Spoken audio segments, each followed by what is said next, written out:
In 2011, in Baripada, Odisha, 7-year-old Harish lived with his mother in a rented house. His father worked away in Maharashtra, leaving the boy's daily life defined by a specific, local routine. This map shows Harish's world. His home sets centered.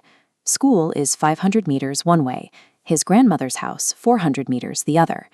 Transitioning to an elevation profile reveals a hidden danger. Her house sits in a dip past a steep incline, remaining completely invisible until you reach the very top. Harish followed this path under strict supervision.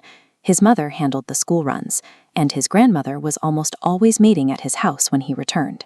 His safety was built on the reliability of these people and this specific route. For a child in a rural village, these repetitive spatial routines do more than manage time. They create a predictable environment where every turn and every face is known, forming a natural perimeter of safety. That predictability vanished when Harish's grandmother stopped visiting. After 3 days of her absence, the silence grew heavy enough that Harish decided to break his routine. After school, he bypassed his own home and walked toward his grandmother's house alone. He crested the steep incline, stood at the top of the blind spot, and called out for her. Below him, he saw a woman in a white sari approach the house. His grandmother's door was locked, yet the woman didn't stop. She phased directly through the solid wood and into the empty house. Panic took over. Harish turned and sprinted back down the incline, desperate to reach his mother. When he arrived home, he found his grandmother sitting there, alive and well, having just arrived for a visit. For a 7-year-old, a locked door is a definitive barrier. Seeing something ignore that physical rule changes the grandmother's house from a known refuge into a place where the basic laws of the world no longer seem to apply. The encounter quickly turned aggressive. That night, Harish suffered a nightmare so vivid he woke the neighbors with his screams, claiming an old woman was in the room, actively strangling him. This image shows the typical layout of a rural classroom. While sitting in a room like this, Harish felt a cold breeze. He looked at the empty space to his left and saw a dark shadow sitting among the students, staring directly at him. The escalation reached a breaking point at 2 a.m. Harish woke to find a woman in a dirty yellow sari lying in bed beside him, her face looking as if it had been smashed by a stone. As they made eye contact, she extended a skeletal hand toward his face. The entity was now capable of physical force.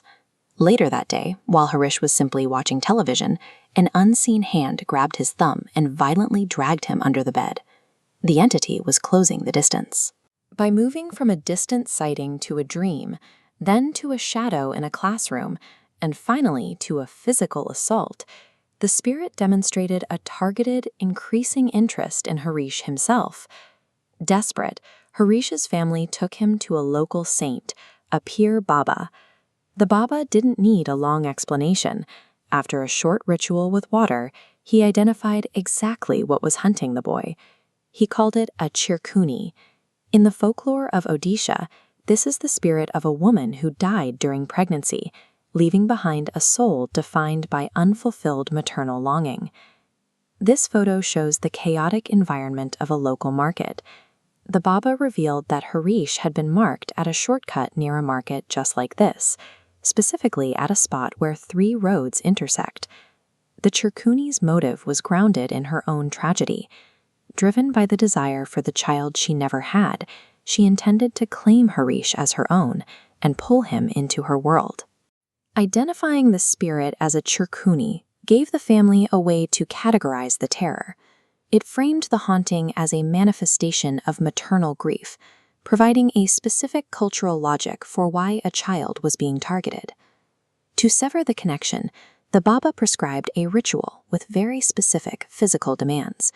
He ordered Harish's mother to walk barefoot at dawn to collect ritual water. As this image shows, a ghat is a set of stone steps leading into a river. The defense required Harish's mother to gather water from 7 different ghats along the river, creating a spiritually potent barrier. They met at the 3-way intersection for the final rite.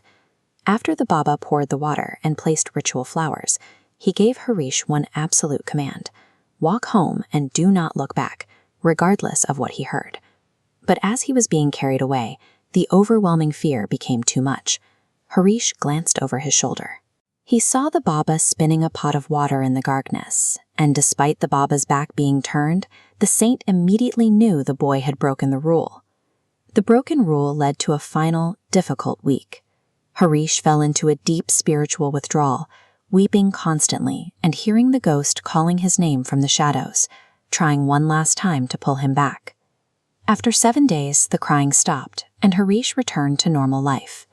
The ritual, with its strict rules and specific physical requirements, gave the family a concrete way to confront an invisible threat and finally close the door on the experience.